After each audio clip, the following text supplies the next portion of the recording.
Thank you for calling BC Car Tours at North Park Mall. This is Taylor. How can I help you? Hey, Taylor, can you just put me on hold, please? Sure.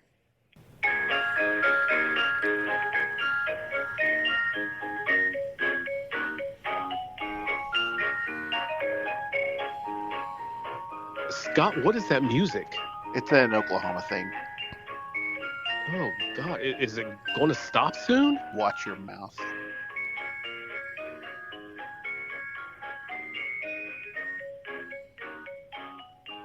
Edward, Merry Christmas, buddy. Merry Christmas, Scott. This is, for all of you that wasn't paying attention to that last sentence, this is the Christmas episode. This is our first, ending our first year. That's not even really fair to say. This is the 11th or 12th episode, depending on when this one airs. So, a couple of months. Merry Christmas, nonetheless. Right. Hey, so today, being the Christmas episode, we're going to talk about Christmases from our youth. I don't want it to become like in my day and shaking our bony fists at the kids on the yard. I think I just want to maybe provide some insight from on the ground in the 70s and 80s, growing up Gen X, what our Christmases were like. I see a lot of comparisons online.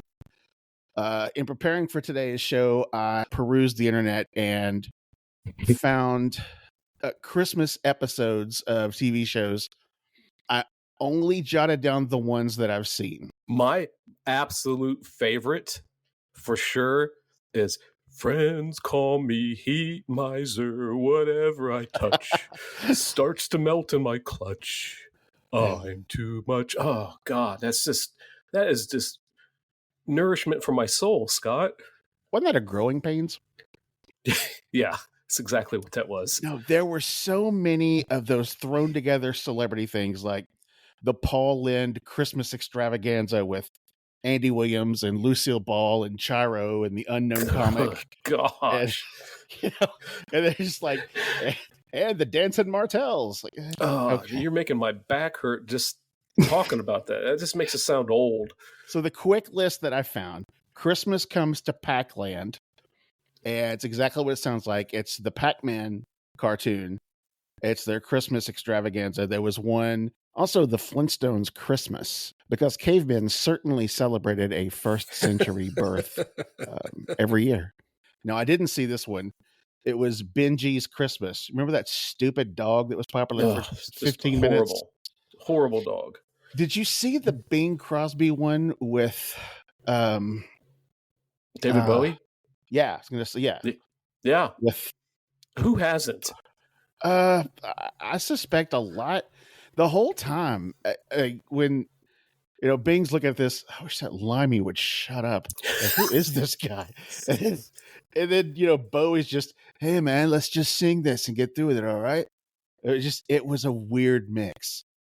It was, and to all of the younger listeners, and I'm sure there's just scores and scores of them. Oh yeah. This is pre, for me, I can't speak for you, pre, iPhone, pre iPad, pre any kind of screen, pre VCR for us. So if there was something that was on TV, by God, you were sitting your butt down at 8:00, Channel 5. If you're not there, you're missing it.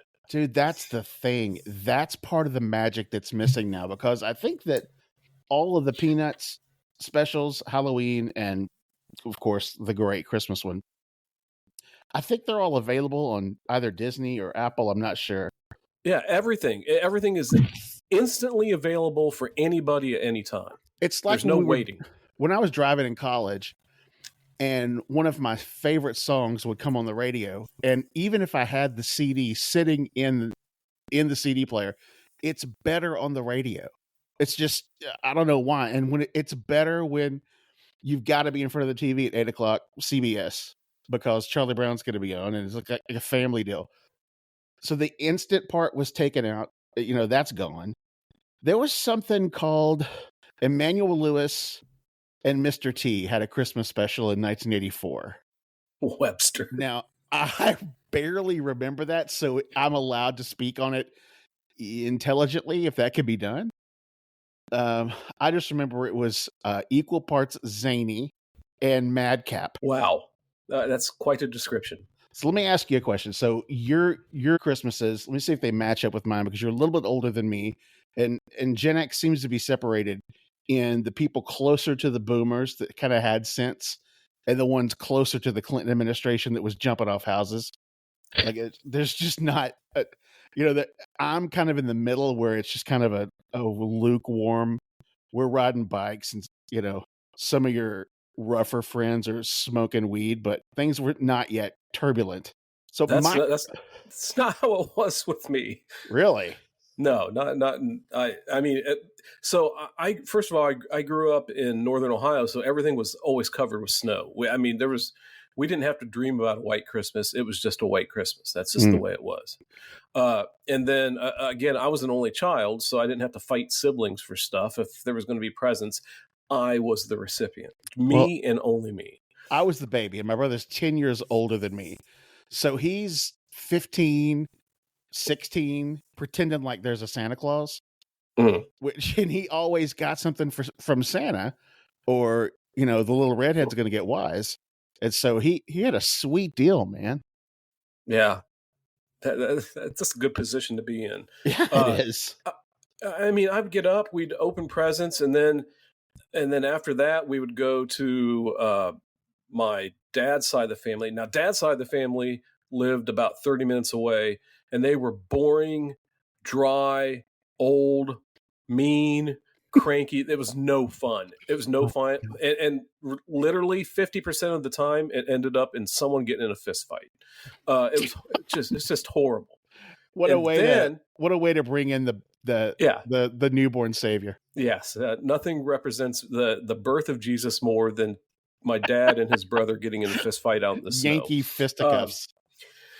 And then we would go over to my mom's side of the family, back close to where we live, and that was the fun ones, where there was jokes and food and fun and cousins, and it wasn't serious, and it was just a good time. Man, did you spend time equally between them? Oh gosh, no, way more at the fun ones than and that always angered Dad, but I mean, his family sucked, so I mean, what can you do? So when your dad's over at your mom's people's house, who did he find anybody to swing at, or did you just have to sit there and suffer? No. By that time, he usually had a thing of ice on his eye, and he's just drinking. What was it they drank then? Pabst or Schlitz or something? I don't know. And then he would say how he got sucker punched. Well, luckily it was a white Christmas. You can just go outside and grab a handful of snow and stick it on the Sure, shiner. he could. Absolutely. Man, that's ridiculous. So mine were a little different. Extended family was back in Dixie. Dad's company moved us out to that far western outpost of the Oklahoma prairie, where sometimes it would snow. Sometimes you'd go outside for a 60-degree football game in the front yard on Christmas afternoon. Nice. Look at the draw. So ice? Did they have ice storms? Oh gosh, yes. And it's the wintertime, so you always have that just relentless Oklahoma prairie wind. And if it's cold, it just cuts right through you. It's miserable. By the way, I meant to say ice storms. My voice cracked like Peter Brady, so I apologize for that. What did you say? I think I said ice storms. I like it. I want that to be my ringtone. Okay, all right. We can arrange that after the pod call. So did your parents try to get away with oranges and fruit under the tree? Yes, absolutely. What is that? It's just lame. Also, lame. I think about 1/5 of the landfills in the 70s and 80s was tinsel. Tinsel and citrus. You're exactly right. That's exactly what it was. Yeah. What were those things, the silver spaghetti strings that you would throw on the tree? What was that called? Icicles. I thought that was tinsel. No, we called it icicles, and we had a cat, and the cat would eat it, and then a piece of it would stick out of its butt. And of course, I'm an only child. No. Who's responsible for getting the icicle out of the cat's butt? That was me. Stop. Merry Christmas. Oh, God. Every time. Is that your dog in the Yeah, background? I'm sorry about that. I just texted my wife and told her Did he shut the dog up. get into the tree? No, Did he get in we the- don't use okay. tinsel or icicles anymore. That was 70s and 80s. Did you ever hang Christmas lights? Yes. Did you ever fall off the second story of your No. house helping your dad do it? Land into the big holly bush on the corner of the house? Dad is the one who fell off the house. I flat out fell off the house. I had on rubber soled tennis shoes so I wouldn't. And when you're built like a moon pie, you roll. And I did right into that bush. Yeah, at my age now, I wouldn't even think about getting on the roof to hang Christmas lights. My wife has mentioned it, and every year I say, you're going to have to hire someone if you want to do that. Well, before we landed in Oklahoma, we lived for a year in Kansas. Dad worked at the general office of the company where he moved us around. And I got what might be my favorite Christmas gift ever. I got the Swamp Monster version of the Stretch Armstrong doll. That is fantastic. I've got a picture of me on Christmas morning stretching it as far as it would go, like I'm pulling back a bow. And Stretch doesn't look real happy about it, but what's he gonna do? Seriously, Stretch Armstrong, one of my top 5 favorite toys I ever received as a child. It was so great. So Mom, anytime there was snow, there was plenty up in Kansas City, but we went to Colorado soon after for a trip. Mom wanted to go to the mountains. And so we're there, and I don't know if we're camping or if I left Stretch out in the car, we were at a hotel. I don't know. But I got in the car that morning, and my it's not a doll, by the way.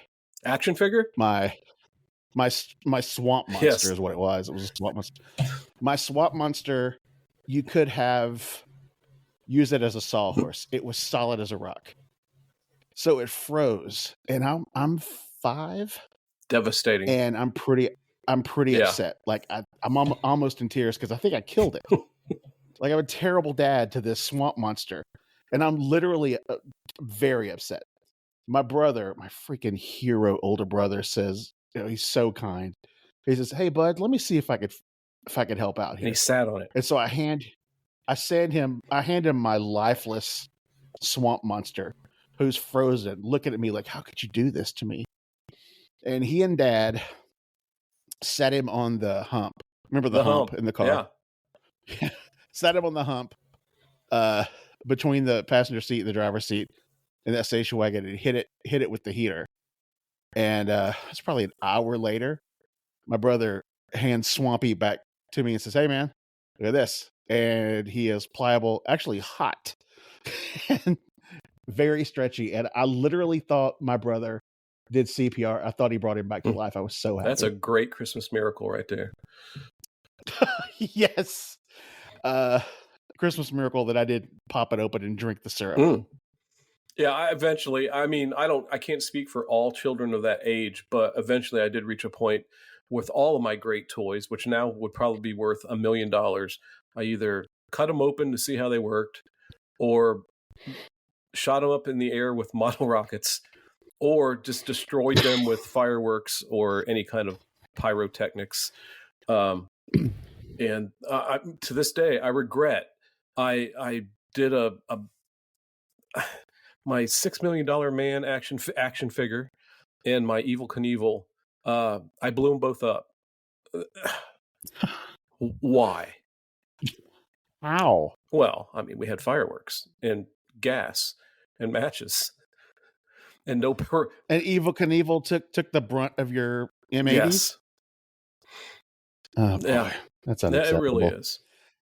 So let me tell you a difference between being Mr. Only Child and the last, and hopefully, Mom and Dad, the last of the brood. By the time they got to me, we're wrapping this thing up.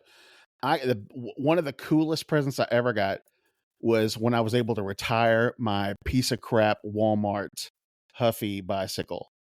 It was awful. Neighborhood kids would laugh. They're they're on their mongoose bikes and Redline and the Diamondbacks, and they're just, going around me in circles, and it's humiliating. And so I got a BMX bike in 1981. I was 9 years old, and I was so pleased. I had cool mags on it, and it was just the coolest thing. So I looked up that bike today there is a such thing as a bmxmuseum.com. They have pictures of my old bike here. I couldn't believe I found it. It was an AMF Hawk. Here's the quick write-up about my bike. This was probably the bike the kids wanted in the department store because it looked cool enough, had mags, and the parents thought it was cheap enough. The welds are poor. It has a weird gusset at the bottom of the bracket and chain, like some kind of wishful thinking. I don't know what that means. So anyway, he's dogging my bike, but I don't care one bit. I loved it. Does it have a value for what it would be worth today? Probably. How much is aluminum worth? Or steel? This thing was like 20 pounds.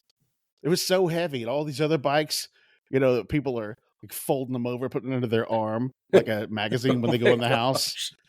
And mine was so we'd go. Now, granted, I was rotund as a child, so I'm not saying it would have been zooming down the street, or I didn't get as far on the ramp. Probably part of that's not the bike, but part of it was.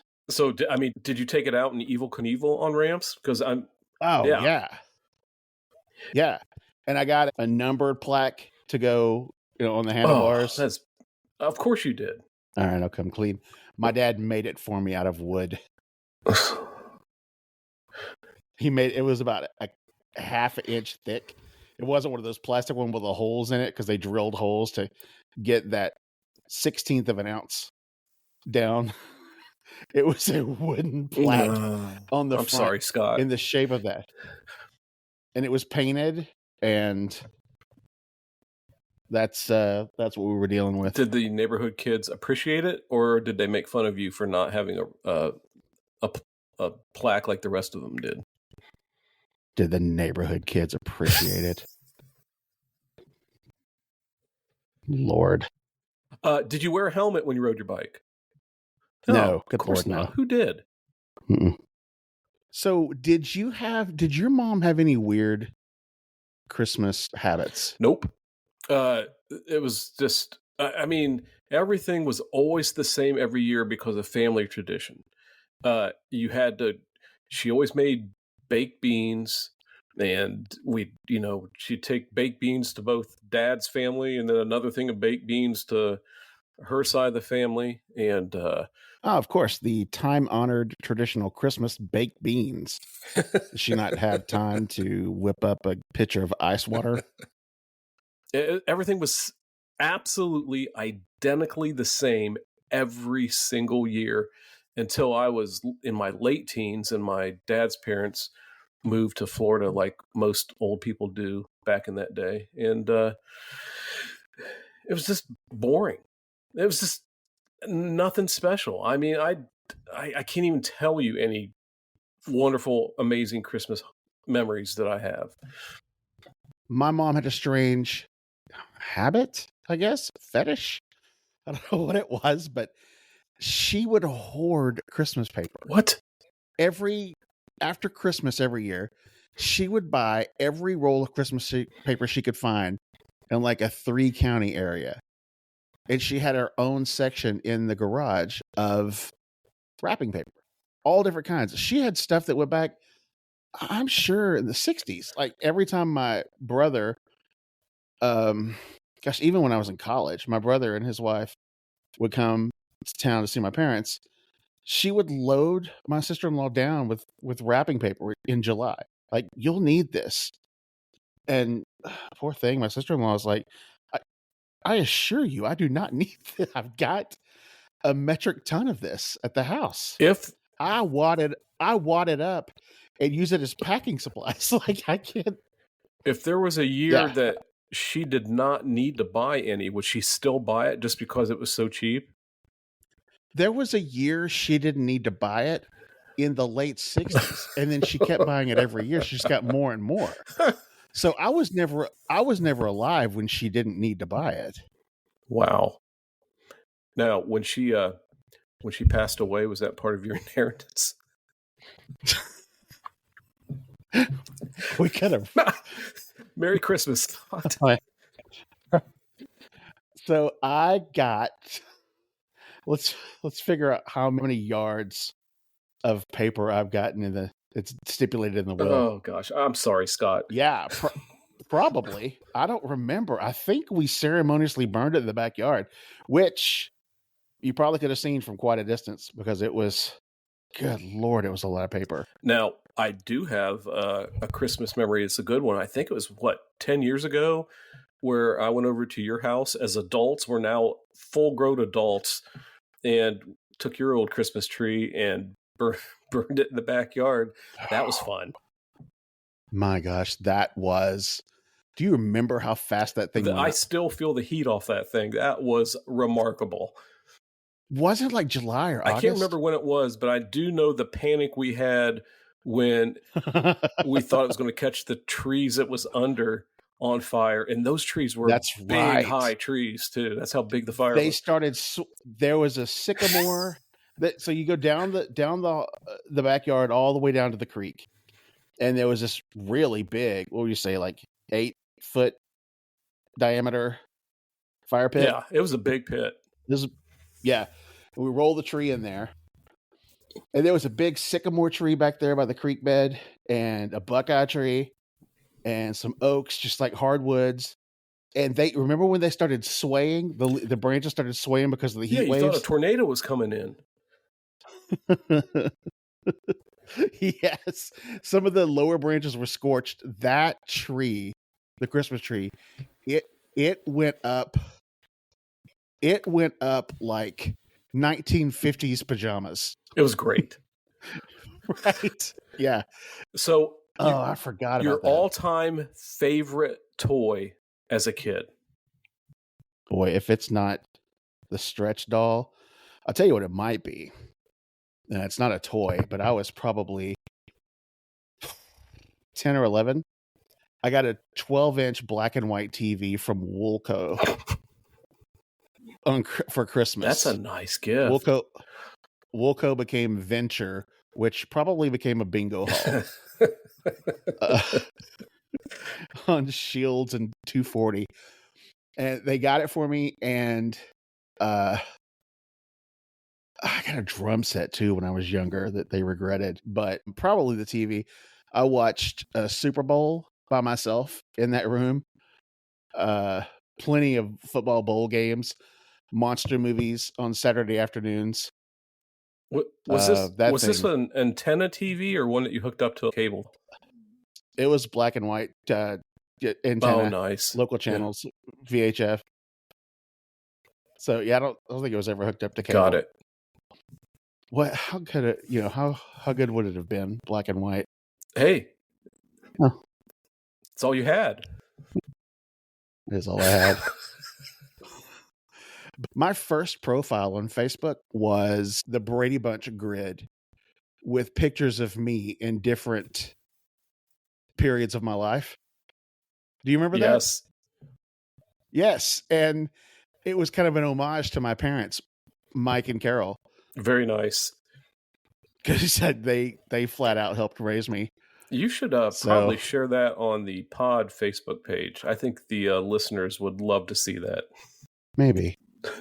So if you had, I was thinking of iconic Christmas music from the time, and I just, if I wanted to share that Christmas, those Christmases with a newer generation, let's say Gen Z or whatever's behind them. And I just couldn't get past Joan Jett's Little Drummer Boy. Yeah, it's just a mess. Yeah, it really is. It's just not. It's nothing about Joan Jett. She was a fine musician, and I love her work generally. That's terrible. It's horrible. It's horrendous. I don't know another thing that really captures it. Last question I've got for you here. everybody knows the classic Christmas music, Christmas Story, and Vacation, and all the great Christmas movies of the era. Home Alone, I guess. What year did that come out? That was in the 90s, wasn't it? Oh, that might have been, yeah. Well, it's not on this list anyway, so I'm going to keep Die Hard out of this because it's a Christmas movie, and people like to claim that it's not. And I don't want to get in that argument because I don't care. But I've got 3 recommendations for you that you might want to check out before the season's over. There are 3 under the radar Christmas movies from that decade, and I'll give them to you here. Rocky IV. Rocky IV is a Christmas movie? Yes, I will defend that to the end. Trading Places. Trading Places is a Christmas movie? Yes, Dan Aykroyd is drunk in his filthy Santa outfit. You are absolutely right. And then Funny Farm. My gosh, you just went deep on these. That's a great movie. It's a Christmas movie. There's if you've got Christmas lights and caroling and Santa, it's hard to defend that being a Christmas movie or not being. Or go to the archives and check out Pee-wee's Playhouse Christmas Special. What about that happened? What about that happened, by the way? Star Wars Christmas Special? I saw that on the list, and per my stupid rule, I can't talk about it because I've never seen it. It's but according to the internet, it's wildly terrible. It is horrible. I've only seen snippets, and it's just beyond atrocious. It makes that Joan Jett drummer boy seem like Handel's Messiah. That's how bad it is. Don't laugh at that. Oh, good Lord. Eek. What was your favorite Christmas gift? My favorite Christmas gift, man, I'm telling you, the listeners will have to YouTube this because no one's ever heard of it. You didn't even hear about it. I told you about this before. It was my Vertibird. Now, let me explain this to people. It was like an aircraft carrier made of styrofoam that was maybe 3 feet long, and it had a helicopter on it. That sounds really fun. Yeah, it had a helicopter on it that was battery controlled, and it was tethered by this, like, not really a string, but more of a cable that was...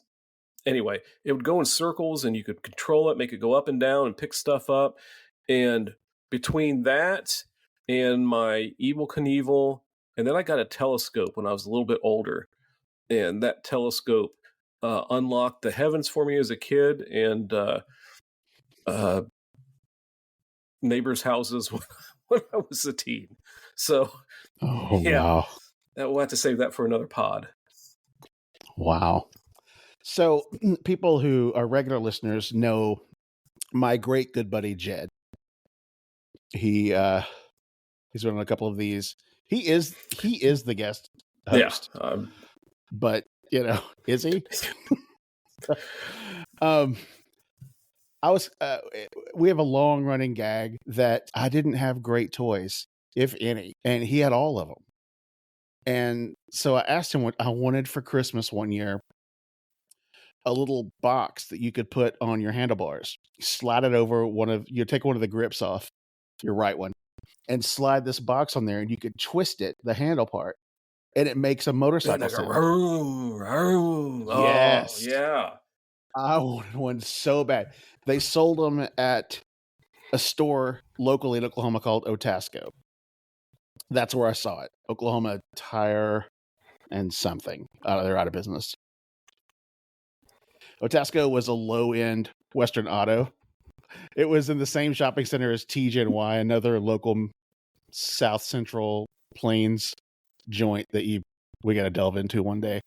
So they had these. They were like $10, and I wanted one. And the kid down the street had one, and they were talking about it in school. Like a couple of kids in my class had them, and I didn't get it. So I was casually asking a friend of the show, Jed. I said, "Did you ever have one of those?" Dude literally smirked. And he wasn't trying to, dunk on me. He says, "No, I had a dirt bike." Oh, gosh, Jed. Oh, absolute crusher. Jed. He didn't drop the mic. He kicked it. What a flex. No, and he wasn't even trying to flex. He was Jed. just He could have just said no. He's from certainly now kind of an affluent area of Oklahoma City, and I'm on the south side, which wasn't always. And he just like, oh, must I? Like, yeah. Oh well, Merry Christmas. Merry Christmas. I want to go get one of the. You think I can get one on eBay? Absolutely. It's worth starting to ride a bike just to have it. You may not have a lot of money, but you got that kind of money. I've got it. It's probably $12 now because they're collectors out of. I need to ride down my street. I'll go. It's worth buying a bike. Just what's that? God, what is that? Mentally handicapped guy. Why didn't he just put playing cards at the spokes like the rest of us? Get you one of those big orange flags that sticks up in the back. I'm humiliated all over again. Well, Merry Christmas, Scott. Merry Christmas, Edward. Thank you. All right, that's it. Thanks for listening. I'll make it short. Find us on our socials at Free Nights and Weekends Podcast. We're on Facebook, kind of on Instagram. We're on X, and still there's no TikTok. I can't figure it out. Join us next Friday. We're announcing a pretty cool contest, and there'll be info on that on our Facebook page as well. Merry Christmas, everyone. Did they have ice storms?